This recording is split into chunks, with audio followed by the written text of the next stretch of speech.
Pourquoi dès que vous êtes stressé ou fatigué, vous craquez, vous mangez, puis vous culpabilisez toujours? Et comment enfin arrêter? Pourquoi votre perte de poids échoue systématiquement? Déjà, arrêtez de recommencer un énième régime ou rééquilibrage alimentaire. Ça ne marche pas, vous le savez déjà. Arrêtez aussi de compter vos calories, de supprimer les féculents ou de faire des journées parfaites. Vous tenez 3 jours, puis vous craquez. Donc non, ça marche pas non plus. Oubliez aussi les applis, les plans alimentaires ou les menus tout prêts. Vous les connaissez par cœur de toute façon, mais dès que vous êtes stressé ou fatigué, vous craquez, vous mangez et vous culpabilisez encore. Le problème, c'est pas votre volonté, le problème c'est votre relation à la nourriture et aujourd'hui je vais vous montrer ce qui marche vraiment. Si vous ouvrez le placard pour combler un vide, si vous mangez pour ne pas sentir vos émotions, aucun régime ne peut vous aider parce que derrière chaque craquage se cache une question essentielle que personne ne vous pose jamais. Cette question, c'est celle que l'on pose à toutes les femmes qu'on accompagne chez Kiné Coach Santé et leur réponse change tout. Elle leur permet enfin de sortir de ce cycle infernal de culpabilité et de retrouver une relation apaisée avec la nourriture. Cette question, la voici. Pourquoi est-ce que je mange alors que j'ai pas faim? Pourquoi j'ai ce besoin irrésistible d'aller vers la nourriture dès que je vis une émotion désagréable? Avoir la réponse à ces questions,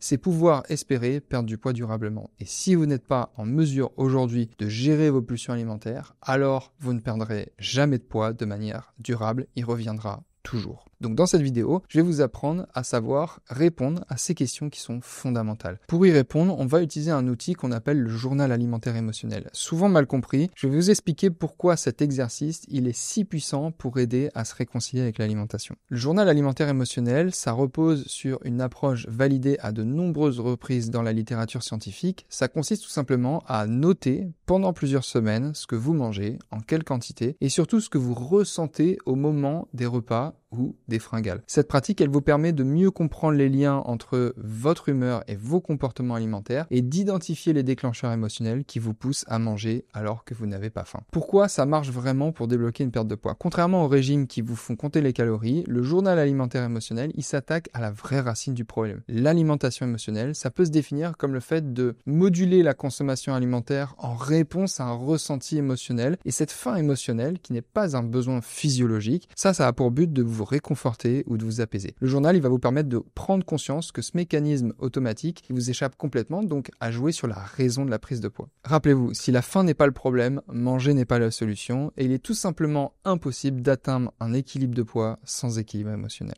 Alors comment créer votre journal alimentaire émotionnel? On va le voir ensemble, vous pouvez prendre une feuille et un stylo. Voilà exactement ce que vous devez noter à chaque fois que vous mangez sans avoir faim. Premièrement, notez la date et l'heure. Notez précisément le moment. Vous allez découvrir peut-être que vos craquages, ils arrivent toujours aux mêmes heures. Notez ensuite les aliments consommés. Soyez spécifique. 3 cookies au chocolat plutôt que des cookies. Les quantités, elles comptent. Notez exactement ce que vous avez mangé. Notez ensuite le contexte. C'était où? Avec qui? Est-ce que vous étiez seul ou dans votre cuisine, au bureau, devant votre ordinateur, avec vos enfants qui criaient? Le contexte, il va révéler vos déclencheurs. Notez ensuite si vous avez eu perte de contrôle. Sur une échelle de 1 à 10, à quel point est-ce que vous avez perdu le contrôle? 1, ça va être vous avez choisi consciemment ce que vous mangiez. Et 10, ça va être vous avez pas pu vous arrêter. Vous avez mangé jusqu'à avoir mal au ventre, jusqu'à vous détester. Souvent, les mots qui sont employés par les personnes qu'on accompagne, c'est « j'ai mangé jusqu'à ce que je me déteste tellement je culpabilisais ». Colonne suivante, notez les pensées avant le craquage. Qu'est-ce qui vous passait par la tête juste avant? Est-ce que c'est « je mérite bien ça, tant pis c'est foutu, je suis nul ».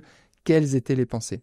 Et dernière colonne, notez les émotions ressenties. Stress, fatigue, colère, tristesse, solitude, frustration. Soyez précise. Plus vous identifiez finement vos émotions, plus vous allez reprendre le pouvoir. Ce que vous allez découvrir, c'est qu'en tenant ce journal alimentaire pendant 2-3 semaines, des schémas récurrents vont émerger. Vous allez peut-être réaliser que vous craquez toujours après les disputes avec votre conjoint. Peut-être que c'est le stress du boulot qui vous fait foncer sur le sucré vers 16h. Ça peut être la solitude du soir. Peut-être que vous allez découvrir que votre perfectionnisme alimentaire vous mène droit au foutu pour foutu. Cette prise de conscience, elle va vous permettre d'analyser vos humeurs, vos ressentis et vos sentiments avant de commencer à manger et de prendre en compte la situation dans laquelle vous étiez au moment où vous avez voulu vous apaiser avec la nourriture. L'étape suivante, c'est qu'une fois que vous avez identifié vos déclencheurs émotionnels, vous pouvez enfin agir à la source. Au lieu de subir vos craquages, vous allez commencer à les anticiper et à développer d'autres stratégies pour gérer ces émotions. Parce que rappelez-vous, le problème n'a jamais été votre volonté. Le problème, c'est que vous ne saviez pas pourquoi vous mangez sans avoir faim. Et ce que je vous ai expliqué dans cette vidéo, c'est la base du travail qu'on fait avec les centaines de femmes qu'on accompagne chaque année. On les accompagne pour identifier les déclencheurs. Et une fois fois qu'on a les déclencheurs, on applique notre méthode de rééquilibrage émotionnel qui permet